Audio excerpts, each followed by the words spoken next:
Hello दोस्तों, क्या हाल है। तारीख आज 27 दिसंबर, दिन मंगलवार हो गया, हिंदी तिथि पंचमी। और आइए बात करते हैं आज के मुख्य समाचार में देश भर की तमाम बड़ी खबरों पर नजर डालते हैं। देखिए, बड़ी खबर, स्वास्थ्य मंत्री मनसुख मांडविया ने टॉप 100 डॉक्टरों के साथ मिलकर एक बैठक की। वो बोले कि दुनिया में बढ़ रहे कोरोना केस और इसीलिए हमारे देश में भी सरकार ने कोरोना को बढ़ने से रोकने के लिए कुछ सख्त कदम उठाए हैं। और इस संबंध में केंद्रीय स्वास्थ्य मंत्री ने IMA यानी इंडियन मेडिकल एसोसिएशन के साथ में ये बैठक की और कोरोना की ताजा स्थिति और तैयारियों का जायजा लिया। दोस्तों, दुनिया भर में आपको पता होगा चीन में सबसे ज्यादा कोरोना से कोहराम मचा हुआ और इसके अलावा भी अमेरिका, ब्रिटेन और जापान तक कोरोना की रफ्तार बेकाबू हो रही है। दुनिया में कोरोना का खतरा बढ़ रहा है और इसी बीच ब्रिटेन में भी कोरोना महामारी की 5वीं लहर शुरू हो चुकी है। चीन की तरह ब्रिटेन भी अब डेली केस की रिपोर्ट जारी नहीं करेगा। ब्रिटेन सरकार का यह कहना है कि हम वायरस के साथ जीना सीख गए हैं। यहाँ तक कि ब्रिटेन में स्वास्थ्य वैज्ञानिकों ने यह भी चेतावनी जारी की है कि जनवरी में कोरोना का पीक आ सकता है और ब्रिटेन में अब सार्वजनिक नहीं किए जाएंगे कोरोना महामारी के आंकड़े। हाल ही में एक ऐसा ही फैसला चीन सरकार की तरफ से भी लिया गया था। चीन में तो हालात ये हो गए कि एक दिन में 3 करोड़ 70 लाख कोरोना संक्रमित एक साथ आए। उसके बाद चीन सरकार ने आधिकारिक आंकड़ों को जारी करने पर ही रोक लगा दी। वैसे चीन में पिछले 20 दिनों में 24 करोड़ से भी ज्यादा चीनी नागरिक संक्रमित हुए। लाशों से भर गए सैकड़ों कोल्ड स्टोरेज। ये कुछ दर्दनाक तस्वीरें आप देख सकते हैं, चाइना के हालात कैसे गंभीर चल रहे हैं। इसी बीच बात करें दोस्तों कि हमारे देश भारत में कोरोना का क्या माहौल चल रहा है, तो देश में कोरोना का खतरा बढ़ने लगा है। म्यांमार और बैंकॉक के 15 नागरिक पॉजिटिव पाए गए। इनमें से 11 बिहार में गया एयरपोर्ट पर उतरे और 4 दिल्ली एयरपोर्ट पर उतरे थे। बड़ी चौंकाने वाली बात यह कि ये नागरिक विदेशों से आए और इनकी कोरोना रिपोर्ट पॉजिटिव आई है। और ऐसी घटनाओं के बाद देश में कोरोना का खतरा और भी ज्यादा बढ़ जाता है। हालांकि सरकार ने देश भर में एयरपोर्ट्स पर अब कोरोना की जांच करना शुरू कर दिया है और अब बिहार में भी कोरोना ब्लास्ट का खतरा बढ़ गया है, क्योंकि बोध गया में 4 विदेशी नागरिक पॉजिटिव पाए गए। वैसे दोस्तों, बिहार में अभी तिब्बती आध्यात्मिक बौद्ध धर्म गुरु दलाई लामा भी आए हुए हैं और गया में ये कोरोना संक्रमित मिलने के बाद बड़ा फैसला लिया गया कि दलाई लामा से मिलने के लिए कोविड टेस्ट करवाना जरूरी होगा। अच्छा, इसके अलावा भी दोस्तों दिल्ली में 4 और कोलकाता में भी 2 ऐसे केस मिले हैं जो विदेशों से भारत में आए हैं और कोरोना पॉजिटिव पाए गए हैं। और अब नया साल आने वाला है और नए साल के जश्न को लेकर कुछ राज्य सरकारों ने नए नियम भी जारी कर दिए हैं। जैसे कि कर्नाटक राज्य सरकार का कहना है कि अब आपको पब, बार सहित जितने भी सार्वजनिक स्थान है, railway station, bus stand, airport वगैरह सभी जगहों पर मास्क लगाना जरूरी होगा। कर्नाटक सरकार की तरफ से school, college, mall, movie theatre जैसे सार्वजनिक स्थानों पर भी मास्क पहनना अनिवार्य कर दिया है। पब, रेस्तरां वगैरह, होटल, रेस्टोरेंट में भी मास्क पहनना जरूरी होगा। इस संबंध में कर्नाटक राज्य सरकार ने नई गाइडलाइन भी जारी कर दी है कोरोना की। और नववर्ष पर आप रात 1 बजे तक जश्न मना पाएंगे नए साल का। अच्छा, राजधानी दिल्ली में भी देखिए कोरोना के लिए दिल्ली सरकार ने 104 करोड़ का अलग से फंड जारी कर दिया। मनीष सिसोदिया ने बैठक की कल और उसमें यह बड़ा फैसला लिया गया। इसके अलावा दिल्ली में अगले महीने 15 जनवरी तक एयरपोर्ट पर ड्यूटी देंगे सरकारी शिक्षक। इस दरमियान स्कूल बंद रहेंगे और सरकारी टीचर्स भी एयरपोर्ट पर ड्यूटी करेंगे ताकि यात्रियों द्वारा कोविड गाइडलाइंस को फॉलो कराया जा सके और बढ़ते हुए कोरोना को बढ़ने से पहले ही रोक दिया जाए। दुनिया भर के वैज्ञानिकों ने इस बात को लेकर भी आगाह किया है कि ये कोरोना का वायरस म्यूटेट होकर और भी खतरनाक रूप ले सकता है। जैसे चीन की स्थिति ने जोखिम बढ़ाया है, उस तरह से दुनिया के दूसरे देशों में भी खतरा बढ़ सकता है। चाइना में तो हालात कितने ज्यादा गंभीर चल रहे हैं, कुछ तस्वीरें देख सकते हैं आप। हजारों लोगों की लाशों को वेयर हाउस में रखा जा रहा, मतलब गोडाउन में जिस तरह से स्टॉक भरा जाता ना, उस तरह से लाशों के ढेर को भरा जा रहा। और चीन में कस्बों तक भी पहुंच चुका है कोविड। आपातकालीन सेवाएं भी ध्वस्त हो गई, शमशानों में भी बहुत ज्यादा संख्याएं बढ़ने लगी हैं। तो हालात काफी ज्यादा गंभीर चल रहे हैं। वापस आते हमारे भारत में, देखिए पंजाब के 5 जिलों में कोरोना के 6 नए केस आए। एक्टिव मरीजों की संख्या 37 तक पहुंची। मध्य प्रदेश में भी अब तक 9,828 सैंपलों की जीनोम सीक्वेंसिंग भेजी गई। 1004 में मिला ओमिक्रॉन। छत्तीसगढ़ में कोरोना के नए वेरिएंट को लेकर अलर्ट जारी। सभी जिला कलेक्टर को छत्तीसगढ़ राज्य सरकार ने कुछ निर्देश जारी किए हैं। मास्क पहनने और सोशल डिस्टेंसिंग, वैक्सीनेशन को लेकर लोगों को जागरूक करें। इसी बीच स्वास्थ्य मंत्रालय ने एक और फैसला लिया। स्वास्थ्य मंत्रालय की तरफ से एयर सुविधा पोर्टल शुरू किया जा रहा, जिसमें विदेश से लौटे जाने वाले यात्रियों के लिए RT-PCR जरूरी होगा, यानी कि कोरोना की जांच कराना। वैसे भारत में आंकड़ों की बात करें तो पिछले 24 घंटों के दौरान 196 कोरोना के नए मामले आए और 1 व्यक्ति की जान गई। सक्रिय मामलों की संख्या अभी 3,428 चल रही है। और कोरोना से निपटने की तैयारी के लिए सरकार आज 27 दिसंबर को देश भर के अलग अलग राज्यों में मॉक ड्रिल भी आयोजित करेगी। लगभग कई राज्यों के अस्पतालों में आज मॉक ड्रिल आयोजित किया जाएगा, यानी कि एक डेमो ट्रायल लिया जाएगा हॉस्पिटल सर्विसेज फैसिलिटी को लेकर, स्वास्थ्य व्यवस्थाओं को लेकर, है ना। तो ये कुछ कोरोना का माहौल चल रहा देश दुनिया में। और आइए अब आगे बढ़ते हैं दूसरी बड़ी खबरों की तरफ। देखिए, वंदे भारत को बेहतर बनाने में जुटा देश का रेल मंत्रालय। 30 दिसंबर को एक और ट्रेन उतरेगी पटरी पर। दरअसल पश्चिम बंगाल को वंदे भारत एक्सप्रेस की सौगात मिलने जा रही है। देश के प्रधानमंत्री नरेंद्र मोदी 30 दिसंबर को पश्चिम बंगाल में वंदे भारत एक्सप्रेस को हरी झंडी दिखाएंगे। बड़ी खबर आ रही है, यूक्रेन के राष्ट्रपति जेलेंस्की ने G20 की अध्यक्षता मिलने पर देश के प्रधानमंत्री नरेंद्र मोदी को बधाई दी और PM मोदी और यूक्रेन के राष्ट्रपति जेलेंस्की के बीच फोन पर बातचीत भी हुई। संयुक्त राष्ट्र में समर्थन देने के लिए भी धन्यवाद दिया उन्होंने और साथ ही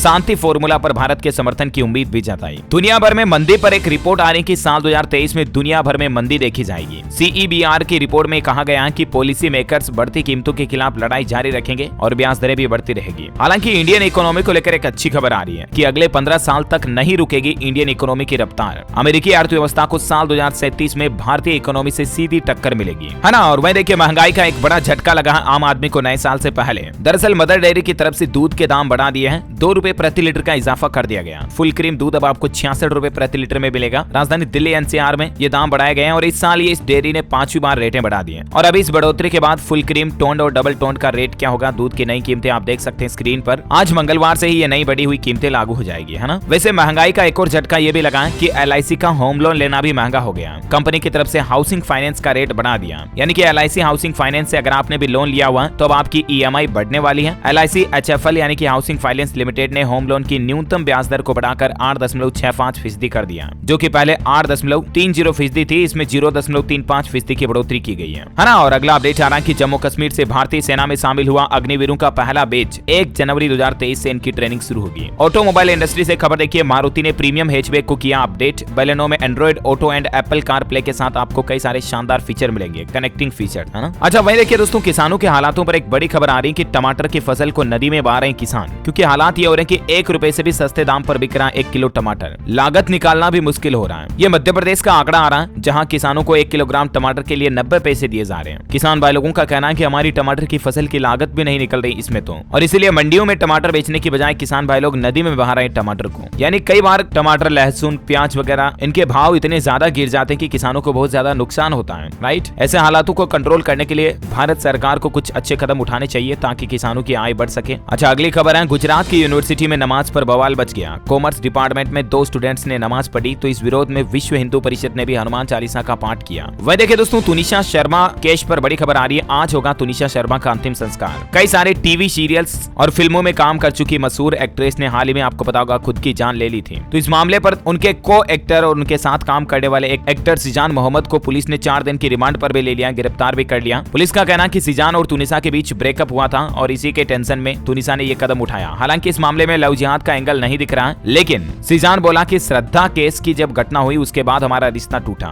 तुनिशा की मां ने भी कहा कि उसने मेरी बेटी को यूज किया। अब इस मामले पर लव जिहाद एंगल से भी जांच की जाएगी। वैसे श्रद्धा आफ्ताब मामले पर भी बड़ा अपडेट आ रहा है कि उन दोनों के बीच झगड़े का एक ऑडियो क्लिप बरामद हुआ पुलिस को, और अब उनकी आवाज के नमूने को रिकॉर्ड करने के लिए आफ्ताब पूनावाला को CFSL ले जाया गया, जहां आफ्ताब की वॉइस का सैंपल लिया जाएगा और अगर आवाज मैच हुई तो श्रद्धा मामले में कई सारे नए खुलासे देखने को मिलेंगे। अच्छा बैंकिंग न्यूज से बड़ी खबर देखिए, SBI, एक्सिस बैंक और ICICI बैंक ग्राहकों के लिए क्रेडिट कार्ड यूजर्स के लिए बड़ी खुशखबरी है। मार्च 2023 से आपको एक नया फीचर मिलेगा और वो फीचर ये होगा दोस्तों कि आप किसी भी QR कोड को स्कैन करके UPI पेमेंट के लिए क्रेडिट कार्ड का भी इस्तेमाल कर पाएंगे, क्रेडिट कार्ड से भी पेमेंट कर पाएंगे, है ना। फिलहाल ये सुविधा इन 3 बैंकों से शुरू होगी मार्च से ही। वैसे बैंकिंग न्यूज की बात हो रही तो SBI ने भी अपने ग्राहकों को नया साल का बड़ा तोहफा दिया। आप लोन लेते हो तो बैंक आपसे कोई भी प्रोसेसिंग फीस चार्ज नहीं लेगा। 0 processing fees on personal loan and other loans. Christmas और नए साल को लेकर SBI की तरफ से ये ऑफर निकाला है। Card loan, personal loan, gold loan, इन सभी के ऑफर्स आप देख सकते हैं। 2023 में 0 प्रोसेसिंग फीस पर आपको SBI लोन मुहैया करा रहा है। अच्छा अगला अपडेट आ रहा, बेरोजगार युवाओं को नए साल का बड़ा तोहफा, हर महीने मिलेंगे 3000 रुपए। दरअसल हरियाणा के मुख्यमंत्री मनोहर लाल खट्टर सरकार की तरफ से राज्य के युवाओं को यह बड़ा तोहफा दिया गया है। वे शिक्षित युवा जिन्हें नौकरी नहीं मिल पा रही है, उन युवाओं को अब 3000 रुपए हर महीने बेरोजगारी भत्ता दिया जाएगा। इसके अलावा कुछ युवाओं को राज्य सरकार 100 घंटे का अस्थायी रोजगार देकर प्रति महीना 6000 रुपए भी दे रही है। सक्षम युवा रोजगार योजना के नाम से हरियाणा सरकार ने इस योजना को लॉन्च किया। आप ऑफिशियल पोर्टल पर जाकर के इसके लिए अप्लाई कर सकते हैं, है ना। और वह देखिए अगली बड़ी खबर, चीन ने ताइवान में घुसकर किया युद्धाभ्यास। 71 लड़ाकू विमान भेजकर चीनी सेना बोली ये अमेरिका के भड़कावे पर हमारा जवाब है। अच्छा बड़ी खबर है, इंदौर प्रवासी भारतीय सम्मेलन में आएंगे देश के प्रधानमंत्री नरेंद्र मोदी। मध्य प्रदेश के मुख्यमंत्री शिवराज सिंह ने दिल्ली जाकर उनको इनवाइट किया और राष्ट्रपति भी इस कार्यक्रम में शामिल होंगे। 8 से 10 जनवरी के बीच आयोजित होगा ये प्रवासी भारतीय सम्मेलन और इसका उद्घाटन करेंगे PM मोदी मध्य प्रदेश इंदौर में। वैसे मध्य प्रदेश सरकार ने देखिए एक अनोखा ऑफर निकाला न्यू ईयर का। सिर्फ 500 रुपए में आप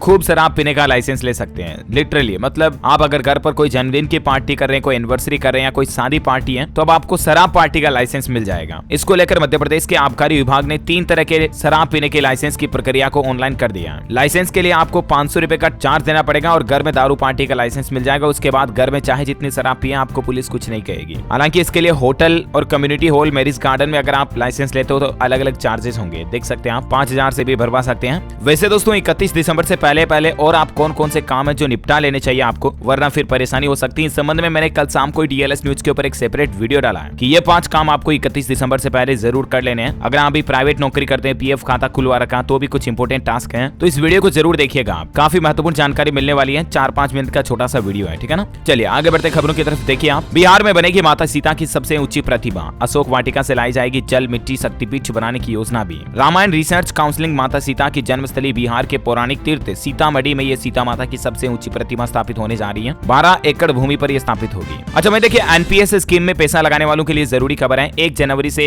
बदलने जा रहा है ये नियम। दरअसल पार्शियल विड्रॉल का नियम बदल जाएगा। पार्शियल विड्रॉल के लिए एप्लीकेशन नोडल ऑफिसर के पास ही जमा कराना होगा। 1 जनवरी से ही एनपीएस में पैसा निकालने का ये नियम बदलने जा रहा है, ठीक है ना। अच्छा मैं देखिए, हमारी इंडियन रेलवे की एक और नई पहल, रेलवे स्टेशन पर अगर कोई माता अपने बच्चे को स्तनपान कराती, दूध पिलाती है ना, तो अब उनके लिए और आसान और आरामदायक रहेगा, क्योंकि महिलाओं के लिए रेलवे स्टेशन पर आधुनिक नर्सिंग पोर्ट बनाए जाएंगे। फिलहाल पहले चरण में मध्य रेलवे के 7 प्रमुख स्टेशनों पर ये 13 नर्सिंग पोर्ट बनाने का फैसला किया है। स्तनपान कराने वाली महिलाओं के लिए रेलवे की तरफ से एक खास इंतजाम किया जा रहा है ना। अच्छा दोस्तों, खबरों में आगे बढ़े इससे पहले आज के मौसम समाचार पर नजर डाल लेते हैं। देखिए, राजस्थान, मध्य प्रदेश समेत 6 राज्यों में भयंकर सर्दी का अलर्ट। दिल्ली में 3 डिग्री, चूरू में 0 डिग्री टेम्परेचर चल रहा है अभी। 4 जनवरी तक तेज कड़ाके की ठंड पड़ेगी। उत्तर भारत में सर्दी का प्रकोप बढ़ गया। राजधानी दिल्ली में शीतलहर से जंग, कपकपाने वाली हवा ने घर से निकलना तक मुश्किल कर रखा है। बिहार, पटना में भी शीतलहर का अलर्ट। 31 दिसंबर तक 8वीं कक्षा तक के सभी स्कूल बंद रखने के आदेश। संपूर्ण भारत का आज 27 दिसंबर का अगले 24 घंटों का मौसम पूर्वानुमान कहता है, पंजाब, हरियाणा, उत्तरी राजस्थान, पश्चिमी उत्तर प्रदेश और दिल्ली के कुछ हिस्सों में घना कोहरा छा सकता है। और भी अलग अलग स्टेट्स की डिटेल आप देख सकते हैं। वैसे हमारे देश भारत के अलावा दुनिया में भी देखिए, जापान में बर्फीले तूफान का कहर देखने को मिल रहा है। 14 लोगों की मौत हो गई, 87 लोग इसमें घायल हो गए। जापान में भारी बर्फबारी और बर्फीले तूफान के कुछ वीडियोस आप देख सकते हैं, किस कदर बर्फबारी हो रही है। कई जगहों पर 20 किलोमीटर लंबा सड़क जाम भी लगा हुआ है। अमेरिका में भी बर्फीले तूफान से यही हालात चल रहे हैं। 48 राज्य अमेरिका के इस बर्फीले तूफान की चपेट में है। कार, रेस्टोरेंट में कई लोग फंसे हुए हैं। 48 लोगों की जान भी चली गई। 8 फीट तक बर्फबारी देखी गई। अमेरिका में कई जगहों पर तो -45 डिग्री सेल्सियस तक पारा चला गया। ये घरों की तस्वीरें देखकर आप अंदाजा लगा सकते हैं कि कितनी ज्यादा बर्फ पड़ रही है। चलिए अब बात करते हैं सराफा बाजार पर। सोने चांदी के रेट में थोड़ा बहुत बदलाव देखने को मिला। सोने की कीमत में 121 रुपए का इजाफा यानी कि बढ़ोतरी देखी गई और उसके बाद अभी सोने का रेट 54,721 रुपए प्रति 10 ग्राम चल रहा। तो वहीं चांदी की कीमत में 100 रुपए प्रति किलो की बढ़ोतरी हुई और उसके बाद अभी चांदी का रेट 69,050 रुपए प्रति किलोग्राम पर चल रहा। ओके, और चलिए कुछ एजुकेशनल खबरें देख लेते हैं। देखिए, देश भर के केंद्रीय विद्यालयों में टीचर रिक्रूटमेंट के आवेदन की तारीख बढ़ चुकी है। 13,404 पदों के लिए अब 2 जनवरी तक ऑनलाइन अप्लाई कर पाएंगे। अच्छा वहीं देखिए, बड़ी खबर, नेशनल मेडिकल कमीशन ने बनाया एक नया नियम। अब मुख्य परीक्षा के लिए 50% नंबर जरूरी होंगे। कई मेडिकल कॉलेज के स्टूडेंट्स को भी सप्लीमेंट्री परीक्षा देनी पड़ेगी इस नियम के बाद। हिमाचल प्रदेश में पेपर लीक मामले में हिमाचल के नए मुख्यमंत्री सुक्खू सरकार का बड़ा फैसला। प्रदेश कर्मचारी चयन आयोग हमीरपुर के कामकाज पर भी रोक लगा दी है। ओएसडी नियुक्त किए गए सचिव और उप सचिव को भी हटा दिया। मतलब हिमाचल प्रदेश में सुक्खू सरकार ने पूरे स्टाफ सिलेक्शन कमीशन बोर्ड को ही सस्पेंड कर दिया है। और इसके बाद कर्मचारी चयन आयोग का कामकाज भी निलंबित हो चुका है। फिलहाल तक सभी भर्तियों पर भी रोक लग चुकी है। बिहार में भी हाल ही में पेपर लीक का मामला देखा गया। बीएसएससी पेपर लीक के खिलाफ 4 जनवरी को बिहार बंद रहने वाला है। 29 दिसंबर को सोशल मीडिया पर आंदोलन होगा। छात्र नेता दिलीप से ईओयू ने पूछताछ भी की। वहीं ऐसे मामलों पर दिल्ली हाईकोर्ट ने भी कल एक बड़ा फैसला सुनाया और कहा कि परीक्षा में नकल करने वाले छात्रों को बख्शा नहीं जाना चाहिए। पंजाब पुलिस रिक्रूटमेंट पर भी खबर आ रही कि जनवरी में 2000 पदों पर कांस्टेबल और एसआई के पदों पर भर्ती निकल सकती है पंजाब में। वह देखिए, हरियाणा सरकार की एक नई पहल, बोर्ड के एग्जाम तैयारी कर रहे छात्रों को अब सुबह सुबह मंदिर और मस्जिदों में अनाउंसमेंट करके जल्दी उठाया जाएगा। मतलब हरियाणा राज्य में नई पहल है। सुबह 4:30 बजे मंदिर, मस्जिद, गुरुद्वारे से अनाउंसमेंट किया जाएगा, छात्रों उठ जाओ, सुबह के 4 बज चुके हैं, पढ़ाई शुरू कर दो। ऐसे है ना। वह देखिए, जम्मू कश्मीर में अब छात्रों के समावेशी विकास के साथ कौशल को भी बढ़ावा मिलेगा। एक नई योजना लागू होने जा रही है। छात्र मूल्यांकन और मूल्यांकन योजना एक नई पहल शुरू की जा रही है स्कूल शिक्षा विभाग की तरफ से और इस संबंध में ज्यादा जानकारी आप देख सकते हैं। चलिए अब एजुकेशन के बाद देश से जुड़ी कुछ और बड़ी खबरें देख लेते हैं। देखिए, बैंकिंग न्यूज से एक और अपडेट आ रहा है। बैंक ऑफ बड़ौदा ने भी नए साल का तोहफा दिया है और अब आपको एफडी पर ज्यादा ब्याज मिलेगा। 2 करोड़ रुपए से कम की एफडी पर 0.15 से लेकर 0.65% तक की बढ़ोतरी की गई है। और उसके बाद अभी बेसिकली एफडी पर कब कब क्या क्या इंटरेस्ट मिलेगा सामान्य लोगों और वरिष्ठ नागरिकों के लिए आप इस टेबल में भी देख सकते हैं, है ना। और वह देखिए, बीएसएनएल ब्रॉडबैंड यूजर्स के लिए एक न्यू ईयर ऑफर 2023 लेकर आया जिसमें आपको 200 रुपए तक छूट मिलेगी। इस ऑफर में डीएसएल ग्राहकों को भारत फाइबर सर्विस में शिफ्ट करने के लिए ये डिस्काउंट ऑफर दिया जा रहा है। अच्छा, अंतरिक्ष के क्षेत्र में वैज्ञानिकों की एक नई टेक्नोलॉजी देखिए, पुरानी सैटेलाइट को अंतरिक्ष में ही रिपेयर कर देगी नासा की ये नई तकनीक और इससे सैटेलाइट की उम्र बढ़ जाएगी। वह देखिए, उत्तराखंड सरकार की नई पहल, राशन की दुकान से अब आपको फ्री चीनी और नमक भी मिलेगा। जल्द ही उत्तराखंड सरकार इस तरह की योजनाओं को लाने की तैयारी कर रही है। वैसे उत्तराखंड में कुछ और अपडेट देखिए आप। उत्तराखंड के इस हिल स्टेशन पर भू धसाव का खतरा देखा गया। 500 घरों में दरारें पड़ी है। कुछ तस्वीरें आप देख सकते हैं और अब इसका उपचार भी करवाएगी राज्य सरकार। दरअसल चीन सीमा से सटे चामोली जिले के जोशीमठ में हो रहे भू धसाव को लेकर सरकार अब गंभीर हो गई है, क्योंकि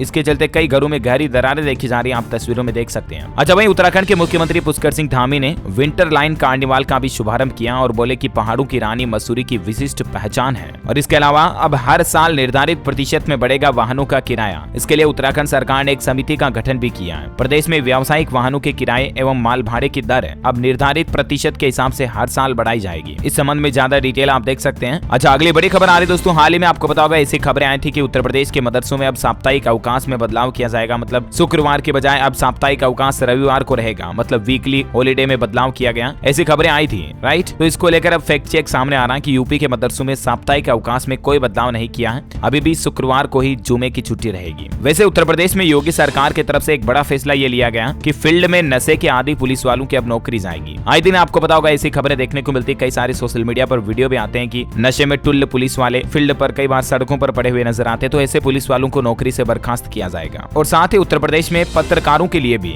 आवासीय योजना लाने की भी तैयारी कर रही है मुख्यमंत्री योगी आदित्यनाथ। गोरखपुर मॉडल लागू करने की प्लानिंग में है और यूपी वाराणसी में एक स्कैनिंग पर बनेगा पर्चा, लंबी लाइन से मिलेगी निजात, ई अस्पताल में मिलेगी ये सुविधाएं। वाराणसी के शिव प्रसाद गुप्त मंडलीय अस्पताल में बड़े बड़े बैनरों पर QR कोड लगाए गए हैं, जिसके तहत मरीजों को पर्चा कटाने के लिए लाइन में नहीं लगना पड़ेगा, बल्कि आप अस्पताल में लगे QR कोड के जरिए डिजिटल पर्ची बनाकर इलाज करा सकेंगे, है ना। और अगला अपडेट आ रहा है, हिमाचल प्रदेश के मुख्यमंत्री सुखविंदर सिंह सिक्कू के निर्देश पर हिमाचल के प्रत्येक जिला में बनेगा हेलीपोर्ट। हर जिले में हेलीपोर्ट बनाया जाएगा जहां हेलीकॉप्टर लैंड कर सके, है ना। और अगला अपडेट देखिए दोस्तों, मध्य प्रदेश हाईकोर्ट की तरफ से एक बड़ा फैसला सुनाया गया कि गुस्से में कहे गए शब्द आत्महत्या के लिए उकसाना नहीं माने जा सकते हैं। हाल ही में एक ऐसे मामले को लेकर जबलपुर हाईकोर्ट ने इस मामले पर यह फैसला सुनाया। अच्छा, एनजीटी यानी कि नेशनल ग्रीन ट्रिब्यूनल की ओर से केंद्र सरकार को बड़ा झटका दिया गया। एनजीटी ने निर्माण परियोजनाओं पर पर्यावरण मंत्रालय की अधिसूचना पर रोक को बढ़ा दिया है। उत्तर प्रदेश में खेल प्रशिक्षकों की भर्ती के लिए सरकार को नई नीति लागू करने की छूट मिल चुकी है, हाईकोर्ट की तरफ से दिया गया आदेश। अच्छा, वहीं मध्य प्रदेश उज्जैन में महाकालेश्वर आने वालों को महाकाल लोक से मिलेगा प्रवेश। नए साल में 4 लाख से ज्यादा भक्तों के आने की उम्मीद है और इसीलिए दर्शन व्यवस्थाओं को बेहतर करने के लिए कुछ नई गाइडलाइंस बनाई गई है, जिनकी जानकारी भी आप स्क्रीन पर देख सकते हैं।